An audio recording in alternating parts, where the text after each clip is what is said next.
সুখবর দিলেন মিথিলা। দীর্ঘ ৪ বছর পর আটকে থাকা সিনেমা নিয়ে সুখবর দিলেন দুই বাংলার জনপ্রিয় অভিনেত্রী রাফিয়াত রশিদ মিথিলা। সামাজিক যোগাযোগ মাধ্যমে অভিনেত্রী জানান, চলতি মাসেই প্রেক্ষাগৃহে মুক্তি পাচ্ছে তার অভিনীত সিনেমা জলে জলে তারা। শুক্রবার দুপুরে মিথিলা একটি ছবি আপলোড করে তার ক্যাপশনে লেখেন, আমাদের সিনেমা অরুণ চৌধুরী পরিচালিত জলে জলে তারা আসছে ভালোবাসা দিবসে আপনাদের কাছের প্রেক্ষাগৃহে। সরকারি অনুদানপ্রাপ্ত জলে জলে তারা সিনেমায় শুটিং শুরু হয়েছিল ২০২১ সালে, কিন্তু শুটিং শুরুর ৩ মাসের মাথায় করোনা মহামারী ও আর্থিক সংকটে বন্ধ হয়ে যায় সিনেমার কাজ। একাধিকবার শুটিং বন্ধ হয়ে যাওয়ায় এ সিনেমার কাজ শেষ হলে প্রেক্ষাগৃহে মুক্তির বিষয়েও বাদে জটিলতা।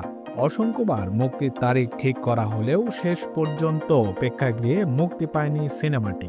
এমন নতুন খবরাখবর সবার আগে পেতে আমাদের চ্যানেলটি সাবস্ক্রাইব করে আমাদের সাথে থাকুন।